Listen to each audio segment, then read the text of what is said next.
우리의 정체성, 우리의 존재됨은요 항상 우리의 행위에 앞섭니다. 이게 무슨 말이냐면 내가 어떤 존재인지 나의 정체성을 바로 인식하는 가운데 나의 행동이 나온다. 나는 전혀 그런 존재됨이 없고 정체성이 없음에도 어떤 일을 한다는 것은 뭡니까? 조금 조심스럽고 생각해봐야 될 부분이죠. 이런 겁니다.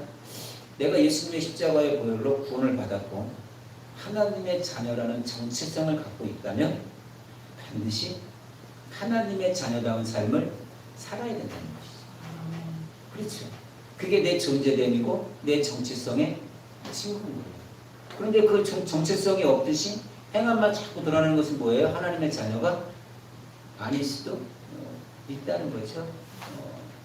그러니까 사실 하나님은요 우리에게 너희가 어떻게 살라 이 말씀을 가르치기보다는 먼저 너희는 누구인지 하나님이 어떤 분이고 내가 누구인지를 알려주세요. 10계명을 주실 때도 10가지 계명을 하라 하지 말라 주시지만 그 계명을 지키기 처음 선포하신 말씀이 뭐예요? 나는 너희를 애굽 땅 종되었던 집에서 인도해낸 내 하나님 여호와라는 것. 이스라엘 백성이 나오죠. 이스라엘 백성은 뭐예요? 종이에요. 하나님은요 여호와예요. 구원자예요. 그러니까 하나님의 인도하심으로 애굽의 종에서 구원받은 자. 이것이 우리의 정체성이에요. 그러니까 우리는 하나님의 은혜로 구원받은 성도이기 때문에 역시 그 이후의 계명이 순종되어지는 거예요. 내가 하나님의 은혜로 구원받은 사실이 전혀 알지 못하고 인정하지 못하는 가운데 행함은요 세상 사람들이 하는 그냥 그런 일이에요. 그러나 하나님을 믿고 예수 그리스도의 십자가 보혈로 구원받은 우리로서 하나님의 자녀라는 정체성을 가지고 거룩한 삶을 살아간다면 그것이 정말 하나님의 자녀다운 삶을 살아갑니다. 오늘 본문을 보면요 자신이 어떤 존재인지를 알아야 했던 가인과 아벨이 등장합니다. 그러면 가인과 아벨은 아담으로부터 많은 교육을 받았겠죠? 그렇죠? 그렇지 않았겠어요? 야, 지금은 추방되어 있지만 가인아 아벨아 내가 추방당하기 전에는 저 에덴 동산에서 하나님과 함께 거닐었고 하나님과 대화했고 모든 짐승이 다 내가 말하면 다 내 앞으로 나왔고 내가 그랬단다. 그렇죠? 그 얘기 했겠어요? 안 했겠어요? 그러니까 가인과 아벨도 하나님과 동행하기를 굉장히 원했겠죠? 그리고 하나님께서 우리가 범죄하고 나서 가죽옷을 지어주시면서 이것이 여인의 후손이 되고 후손의 징표고 우리를 구원해 줄 거야. 이 약속을 하셨단다. 그러면서 아담이 뭘 드렸을 것 같아요? 제사를 드리지 않았겠어요? 그렇죠? 가인과 아벨이 그냥 제사 드렸을까요? 아니죠. 분명히 아담을 통해서 보고 배웠단 말이에요.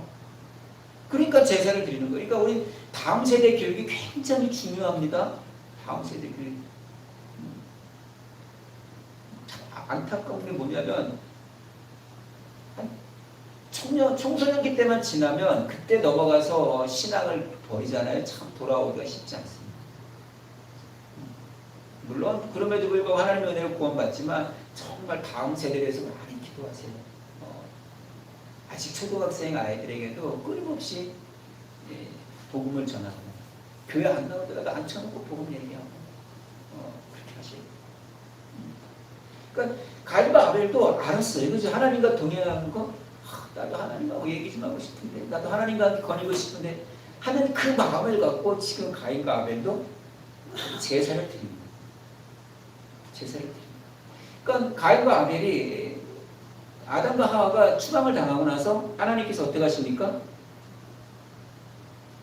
자녀를 주죠. 가인과 아벨을 태어나게 합니다. 그리고 가인과 아벨은 마음에 태어나고 보니까 가인이 태어났을 땐 기분이 어땠을까요? 아담이? 여인의 후손인가? 생각하지 않았겠어요? 그렇죠?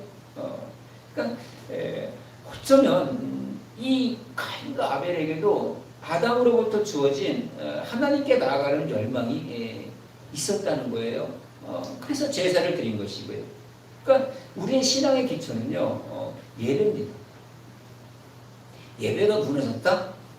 예배를 드리지 않는다? 이 신앙에 문제가 있는 거예요. 신앙에 문제가 있는 거예요. 믿음이 없는 거예요. 여러 가지 이유를 대지만 주일만큼은 하나님 앞에서는요, 이유가 안 통하는 거예요. 그러니까 예배의 본질이 뭡니까? 하나님과 동행하는 겁니다. 그리고 그분의 말씀에 순종하는 것이라는 것을 저는 항상 말씀을 드려요. 하나님과 동행하기 위해서 필요한 것은 뭐예요? 우리가 하나님을 끌고 어디를 가는 겁니까? 아니요. 하나님께 이끌림 받는 거죠. 믿음으로 진실하게 따라가는 거죠. 사실 우리가 우리의 능력으로 하나님을 어떻게 따라가겠다? 이것도 사실은 버거운 거예요. 다만 우리가 어떻게 해야 됩니까? 하나님께서 인도하시는 그 길에 버겁지만 그냥 서 있는 거예요. 순종하는 거예요. 그 자리에 그냥 버텨내는 거예요. 그렇게 될 때에 우리에게 하나님께서 힘을 주신다는 것이죠. 오늘은 다시 예배라는 이 제목으로 말씀을 나눌 텐데, 여러분 예배가 뭘까요? 예배는요, 하나님 앞에 나와서 이렇게 찬양하고 기도하고 뭐 이렇게 하는 거지만, 더 중요한 핵심은 뭐냐면, 예배란 하나님께서 나에게 주신 가장 좋은 것을 기억하고 그에 합당한 예배를 드리는 거예요. 그러니까 하나님께서 주신 그 은혜의 감사함으로 하나님 앞에 나의 어떤 것을 올려드리는 거예요. 그러니까 하나님께 가장 좋은 것을 드리기 위해서는요, 우리에게 필요한 게 뭡니까? 하나님께서 나에게 주신 가장 좋은 것이 무엇인지를 알 필요가 있겠죠. 하나님께서 우리에게 주신 가장 귀한 것이 뭐예요? 생명 아닌가요? 그렇죠? 죄의 종으로 살던 우리에게 예수님을 통하여 구원의 길을 허락하신 것, 그것이 가장 소중한 선물 아닌가요? 그것이 가장 귀한 것이죠. 그로 인하여 우리가 천국을 얻게 되는 것이고요.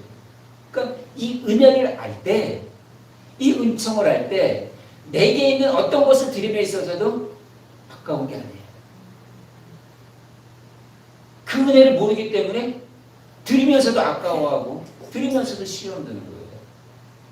그러나 여러분, 하나님께서 가장 우리에게 좋은 걸 주셨다면, 그 은혜가 어떠면 깊이 깨달았다면 마치 향유옥합을 깨뜨렸던 한 너희처럼 단호하게 깨뜨릴 수 있는 거예요.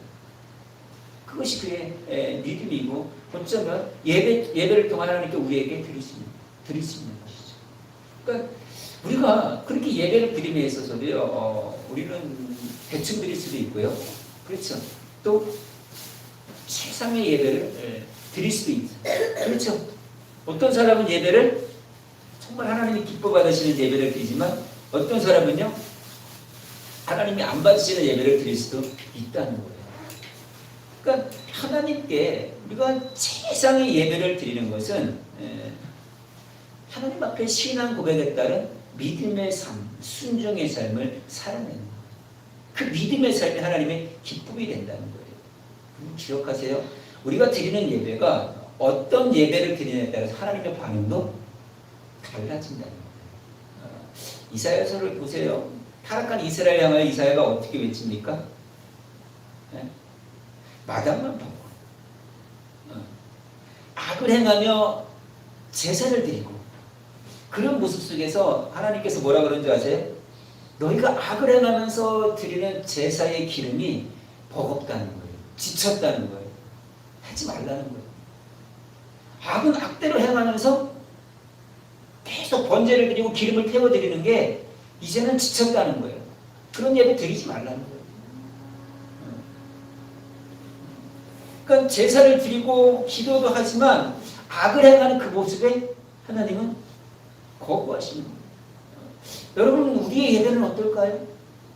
하나님 지치게 하지 않나요? 하나님 기뻐 받으시나요? 우리의 몸을 하나님이 기뻐하시는 거룩한 산제사, 산제물로 드리라는 사도 바울의 말씀을 우리는 기억해야 해요. 우리는 몸과 마음을 다하여 주님 앞에 예배하는 신앙이 되어야 되는 것이죠. 구약의 제사에는요, 어떤 격식이 있었다는 걸 제가 몇 번 말씀드렸잖아요. 그죠? 그러니까 제사를 드릴 때 보면요, 구약시대에 제사를 드리는 헌제자가 항상 자기가 합당한 예물을 가지고, 이 제물을 고르면서도 어떻게 했을까요? 제물을 살펴봤겠죠. 흠이 없는지 본인도 살펴보고 또 제사장에도 검사를 받잖아요. 그죠? 왜요? 흠이 없는 예물을 하나님 앞에 드려야 되기 때문에 그래요. 그러니까 여러분이 하나님 앞에 헌신할 때 정말 순수한 마음으로 예배를 드려야 됩니다. 그리고 이 제물을 갖고 온 사람이 어떻게 합니까? 그 제물 위에 손을 얹고 기도합니다. 무슨 기도요? 내 죄를 이 제물에게, 이 양에게, 이 소에게 넘겨주는 거예요. 전가시키는 거예요. 내가 이런 죄를 졌는데 내가 내 죄를 너한테 넘겨줄게. 내 대신 죽어줘. 누가요? 제사장이 아니에요? 제사를 드리는 사람. 그리고 제사를 드리는 사람이 어떻게 해요? 그 양이든 소든 직접 잡아요. 제사장이 잡는 게 아니에요. 그리고 제사장이 하는 일이 이거예요. 잡으면 피가 나오잖아요. 목을 따면 피가 나오면 뭐 하는 거예요? 피를 받아서 번제단 사방에 뿌리는 거예요. 그리고 나서 죽은 이 제물을 어떻게 하는 거예요?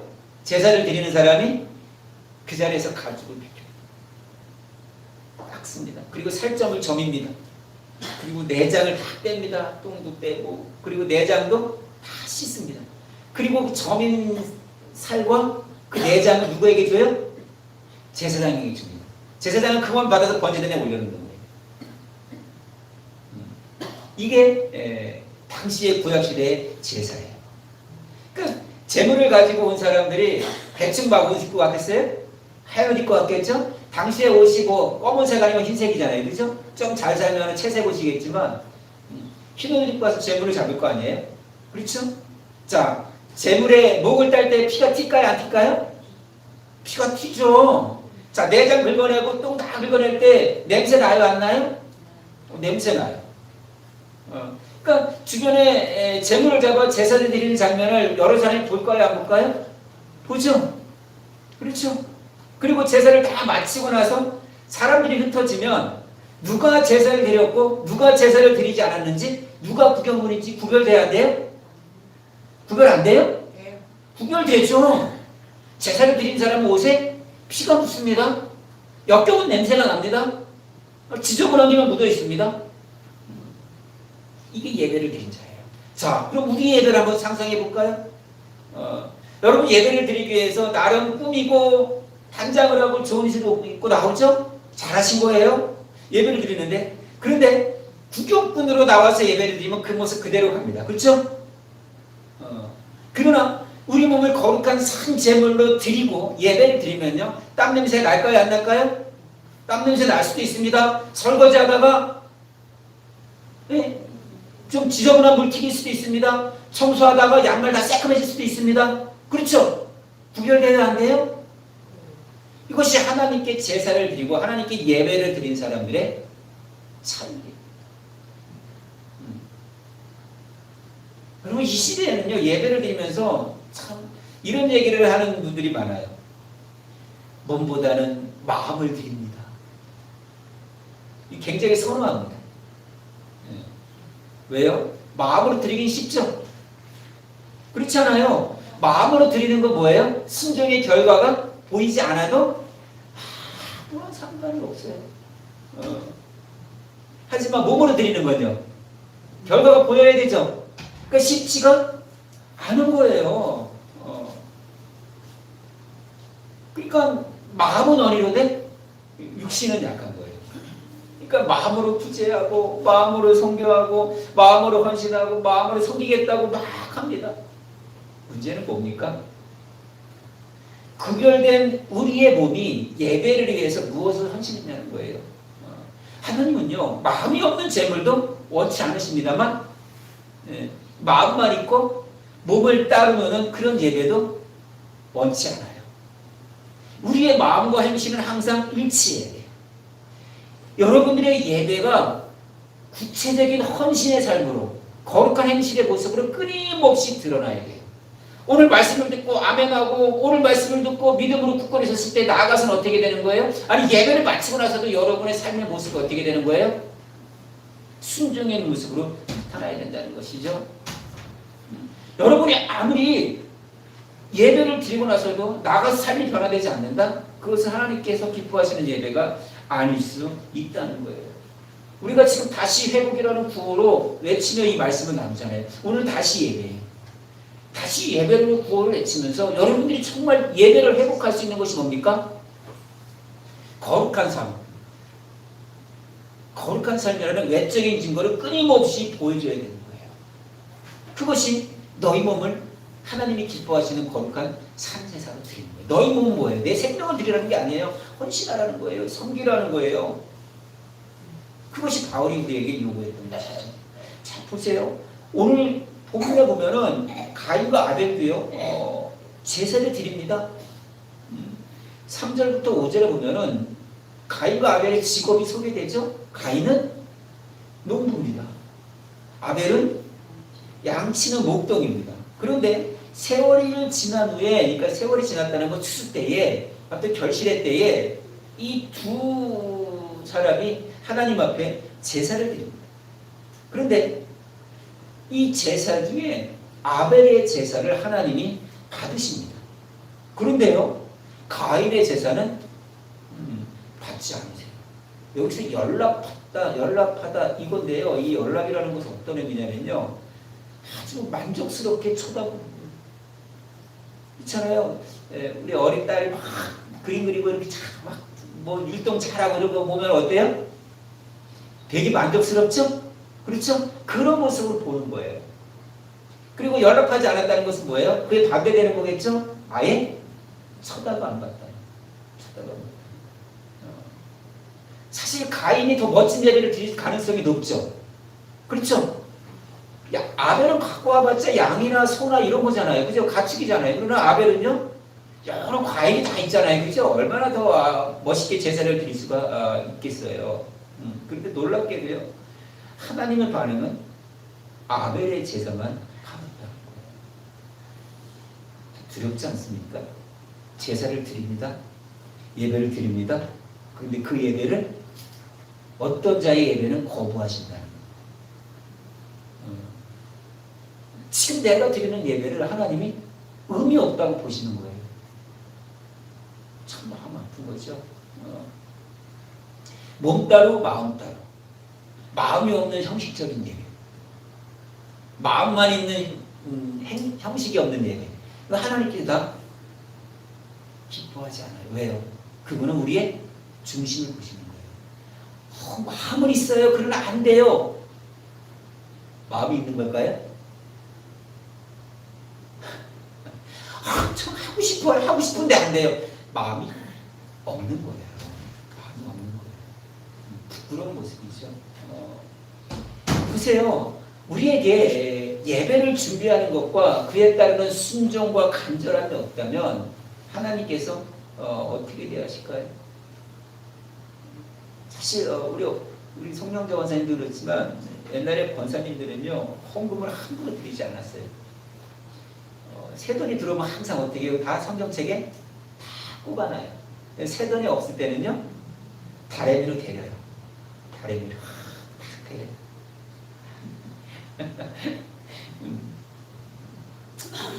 세돈으로 헌금하는 것이 중요한 것이 아니라 뭐가 중요한 거예요? 그 마음이죠. 하나님이 빡빡한 돈 아닌 돈 그거 뭡니까? 그 마음을 보는 거예요. 그 마음을 보는 거예요. 물론 사소한 일이라고 볼 수 있지만 이런 진실하고 간절한 마음으로 예배를 준비하는 거예요. 우리가 어쩌면 다시 회복해야 될 모습 아닐까요? 그렇죠? 권사님 다리미를 데린 적 있어요? 없어요? 송영자 권사님? 있어요. 있나 봐. 없으면 없다고 바로 얘기할 텐데 대답 안 하시는 게 좀 알겠어. 대답 안 할 때 있는 거예요. 데리는 거. 안 믿는 자식들은 뭐라고 생각할까요? 이해를 못하는 거예요. 그러나 이것이 우리의 마음을 보시는 하나님 앞에 진실함으로 드리는 것이죠. 그러니까 우리가 다시 회복해야 될 사소한 거지만 적은 것이지만 예배의 모습 아닐까요? 그리고 가인의 제사가 거절된 이유는 뭘까요? 가인의 삶이 그의 제사와 일치하지 않은 거예요. 우리 4절과 5절을 보면요. 하나님께서 가인과 아벨의 제사에 대해서 어떻게 얘기하냐면 4절에 보면 여호와께서 아벨과 그의 제물을 받으셨으나 제물만 받은 게 아니라 누구도 받은 거예요? 아벨도 받은 거예요. 아벨의 삶도 받은 거예요. 그러나 5절에 보면요. 가인과 그의 제물은 받지 않았다는 거예요. 그의 가인의 제물만 받은 것이 아니라 가인의 삶도 받지 않았다는 거예요. 받으실 만한 게 받을 만한 게 안 되니까요. 그러니까 우리의 공적인 예배 속에서 드리는 어떤 우리의 예물이나 우리의 성김만 받으시는 것이 아니라 우리의 삶에서 일어나는 거룩한 삶도 행실도 받으신다는 거예요. 그러니까 우리의 신앙과 우리의 삶이 일치해야 되는 거예요. 마음과 행실이 일치된 예배, 그 예배를 하나님이 기뻐 받으신다는 거예요. 여러분들이 예배를 드리고 아멘을 했다면 세상에 나가서 어떻게 되는 거예요? 가정으로 돌아가서 어떻게 되는 거예요? 직장에 가서 어떻게 되는 거예요? 아멘에 합당한 삶을 살 때 여러분이 드린 예배도 받는 것이고 여러분의 삶도 하나님께서 받는 것이에요. 그것이 바로 아벨의 제사인 거예요. 자, 보세요. 우리가 드린 공적인 예배가 삶으로 드러나지 않는 사람들은요, 말씀을 듣고 하나님의 어떤 예배받지 않는 모습 속에서 굉장히 불편한 모습을 드러냅니다. 가인이 그렇습니다. 자신의 제사를 거부하신 하나님을 향하여 불만을 표현합니다. 그리고 재물이 연락된 아벨을 향하여 질투가 일어났을까요? 안 일어났을까요? 질투가 일어났습니다. 안색이 변합니다. 그리고 이 상황에서 예수님이 뭐라 그러니까 6절에서 가인에게 왜 그러니? 물어봅니다. 제 6절이요. 시작. 여호와께서 가인에게 이르시되 내가 분한 어찌미며 안색이 변함은 어찌미냐. 지금 어찌미뇨 반복되죠. 이 두 번이 반복되는 것은 뭐냐면 가인의 분노에 대한 하나님의 질책이에요. 왜 그래? 이거예요. 그리고 뒤에 어찌미뇨는 회개의 촉구예요. 왜 그래? 이해되시죠? 네? 그러니까 가인은 하나님이 자신의 재물을 거부하심을 깨닫고 어떻게 되는 거예요? 그렇습니다. 자신의 재물을 돌이켜볼 뿐만 아니라 자신의 신앙을, 자신의 삶을 돌이켜보고 뉘우치고 회개를 했어야 되는데 가인은 회개하기보다는요, 하나님 말이야, 내가 더 멋있게 드렸는데 내가 과일하고 곡식하고 이만큼 갖고 왔는데 아벨 것만 갖고 나는 무시해? 불만하는 거예요. 하나님과 불평한 관계가 되니까 누구도 미워하겠어요? 형제도 미워하게 되는 거예요. 우리도 그렇지 않아요? 예배를 열심히 준비했습니다. 주일에 보이지 않게 끊임없이 섬기고 헌신했습니다. 하나님 앞에 예물도 드립니다. 그런데요, 주변 사람들에게 싫은 소리 들어요. 목사님이 칭찬을 안 하고 책망만 해. 어떻게 될까요? 싫은 거예요. 또 그렇게 열심히 했는데 설교 시간에 맨날 또 나를 까네. 목사님 또 나를 까네. 내가 기껏 교회 나왔는데 맨날 듣기 싫은 소리만 하네. 짜증내는 사람 있을까요? 없을까요? 있을 수도 있어요. 지금은 우리 교회는 없어요. 우리 교회는 없어요.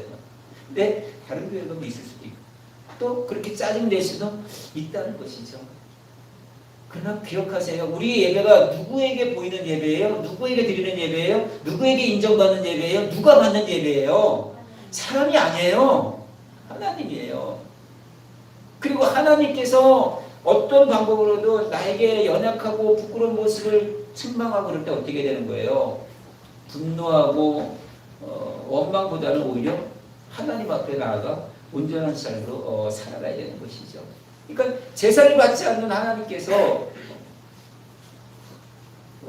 그런 모습을 보일 때 우리가 필요한 게 뭐예요? 우리에게 요구하시는 게 뭐예요? 회개잖아요. 그렇죠? 변화된 삶이잖아요.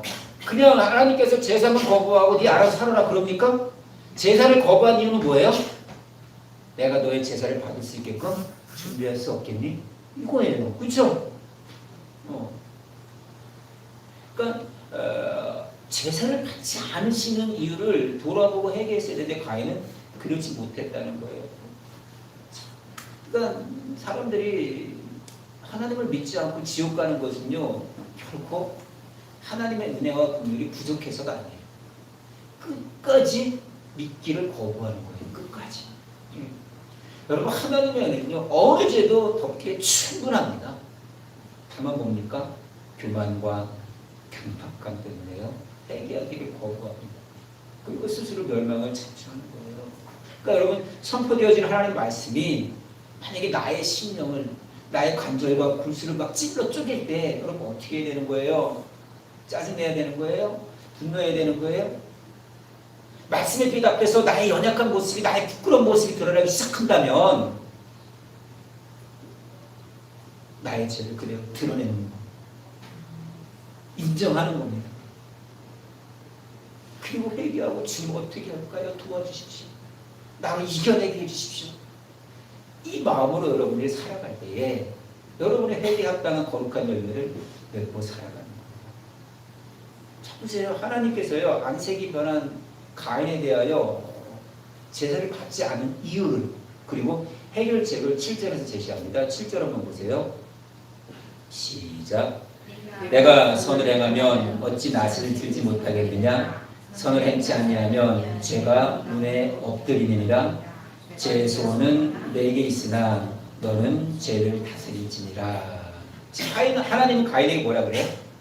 너가 아벨처럼 거룩한 삶을 드리고 살고 제사를 드렸다면 내가 왜 받지 않았겠냐? 너가 경건하고 선한 삶을 살고 허물이 없이 그렇게 예배를 드렸다면, 제사를 드렸다면 내가 왜 받지 않겠냐? 이 얘기를 하는 거예요. 그러면서 너가 선을 행하지 아니하면 죄가 너 앞에 막 도사리고 있는데 죄의 유혹이 너를 계속해서 공격할 텐데, 너의 마음에 죄의 소원이, 죄의 유혹이 끊임없이 일어난다 할지라도 너는 어떻게 하라는 거예요? 죄를 다스리라는 거예요. 죄를 이겨내라는 거예요. 우리가 예배자의 삶을 살지 못하는 것은 뭐예요? 세상의 유혹에 자주자주 넘어지는 거 아니에요? 네? 세상의 유혹에 끊임없이 넘어지잖아요, 우리.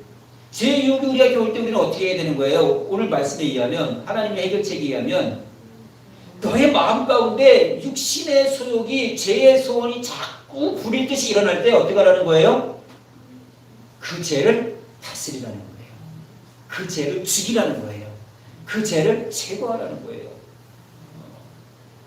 그렇게 될 때에 우리가 하나님이 기뻐하시는 거룩한 삶을 살아갈 수가 있는 거예요. 그렇게 될 때 하나님과의 관계가 회복될 수 있는 것이고요. 그렇게 될 때 이웃과의 관계도 회복될 수 있는 거예요. 기억하세요. 우리 신앙의 고백이 가장 멋지게 고백될 수 있는 자리가 바로 이 예배당이에요. 그리고 여러분들의 그 신앙의 고백이, 진실함이 드러나는 곳은 여러분이 나가서 하는 세상이에요. 여러분의 그 신앙 고백이 가정에서, 여러분의 신앙 고백이 직장에서, 여러분의 신앙 고백이 남편 앞에서, 여러분의 신앙 고백이 내 아내 앞에서, 내 자녀 앞에서 계속적으로 드러나는 것이 나의 삶의 현장이라는 거예요. 그러니까 여러분들의 신앙 고백이 여러분의 삶 가운데 경건의 능력으로 나타나야 돼요. 그것이 예배자의 삶으로 살아가는 거예요. 그러니까 주일에 한날에 드리는 이 특정한 시간의 예배 가운데 드려진 예배가 주중의 삶으로 끊임없이 드러나는 것, 그것이 하나님께서 아벨의 몸과 아벨의 제사를 받는 거예요. 그러니까 이렇게 죄의 소원을 이기고 예배자의 삶을 사는 사람들의 특징은 뭔지 아세요? 하나님을 철저하게 믿는 거예요. 하나님을 믿는 거예요. 믿으니까 순종하는 거예요. 그렇죠? 믿으니까 순종하는 거예요. 안 믿으니까 순종 안 하는 거예요. 그러니까 하나님을 신뢰하기 때문에요, 세상과는 좀 다른 비이성적인 요구에도 순종하는 거예요. 순종하는 거예요. 보세요. 세상의 원리는 어때요? 이 주일날, 이 따뜻하고 이 가을 같은 주일날 어떻게 해야 되는 거예요? 세상은요? 집에서 두 다리 쭉 뻗고 자거나 놀러 가거나 하는 거잖아요. 그러나 하나님께서는요, 예배당에 나와서 예배를 드리는 거예요. 세상의 원리에 따르면 뭐가 더 좋아요? 그렇죠. 여러분들이 교회 나올 때 혹시 이런 사람 있지 않아요? 야, 이렇게 좋은 날씨에 무슨 교회가 놀러 가자, 그런 사람 없었을까요? 야, 이렇게 6일 동안 열심히 일했는데 뭘 또 교회 가자, 힘들게 다리 쭉 뻗고 자자, 이런 분 없었을까요? 그러나 하나님을 신뢰하는 자에게는요, 나에게 조금 불편한 하나님의 말씀이라도 순종합니다. 믿기 때문에 그래요. 그분을 믿기 때문에 그래요. 그러니까 우리의 철저한 순종은요, 상식선에서 이루어지지 않는 거예요. 비상식선에서 순종하는 거예요. 항아리에 물을 채우려면 채우는 거예요. 그렇죠? 항아리에 물을 채우고 나니까 물이 포도주로 변한 이 신앙적인 체험과 간증이 있는 사람은 어때요? 아무리 사람들이 틀리다고 말해도 어떻게 끝없이 순종하는 거예요. 그것이 하나님께서 기뻐하시는 거예요. 여러분들이 예배를 드리고 반드시 예배자의 삶으로 사는 가운데 우리가 다시 예배로 회복되는 모두가 됐으면 좋겠습니다.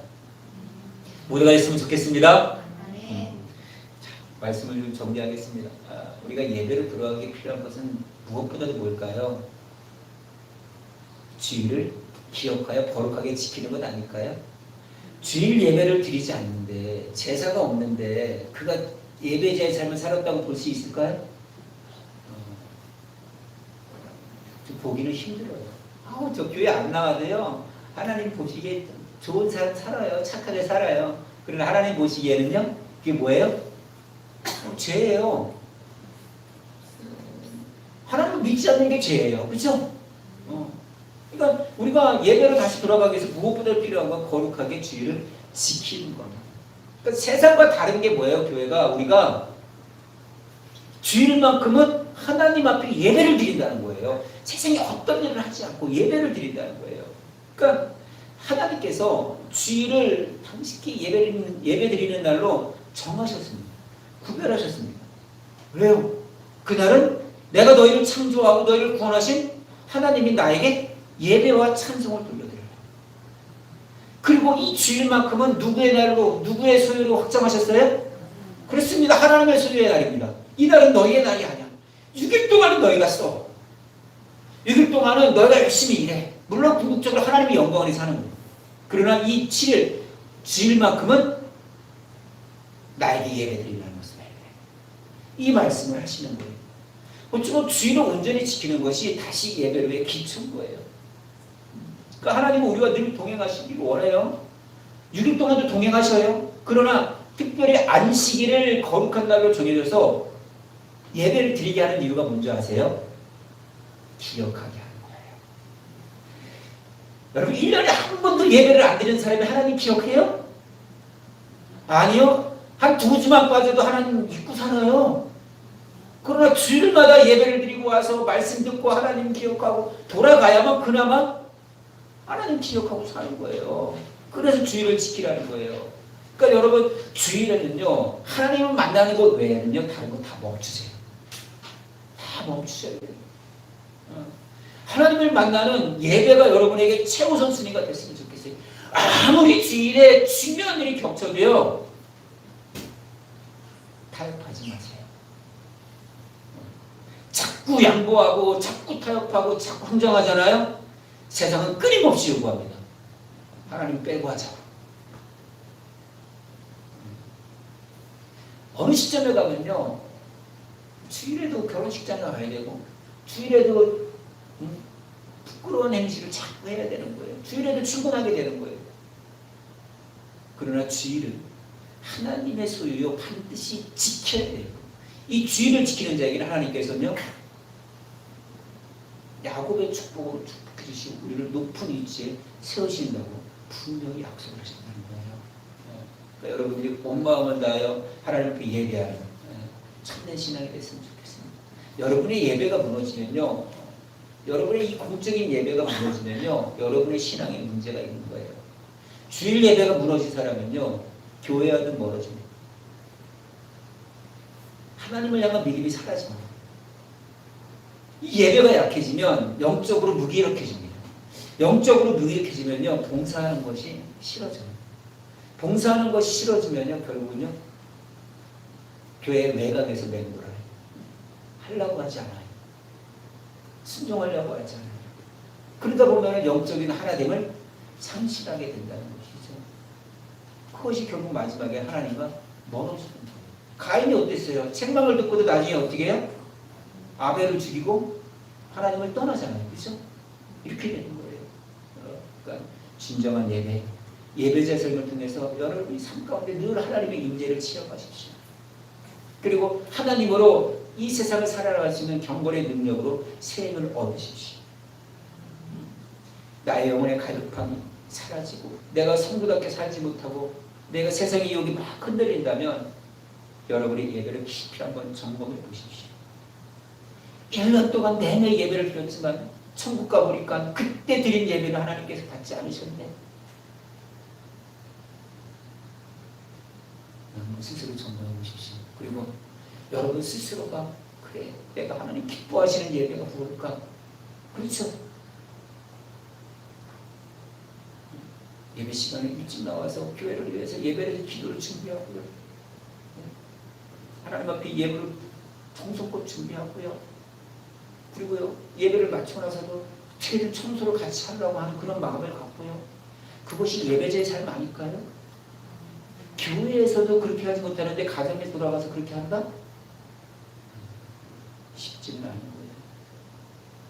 오늘 말씀 속에서 여러분의 예배를 점검해 봤으면 좋겠습니다. 여러분의 예배가 정말 하나님이 받으시는 가인의 예배인지 아벨의 예배인지 하나님 미소 짓고 가만히 보시고 연락하시는 예배인지 아니면 귀를 막고 쳐다보지 않는 그런 예배인지 여러분 스스로 느껴 하나님이 미소 짓게 하는 그런 예배를 드시길 간절히 바랍니다.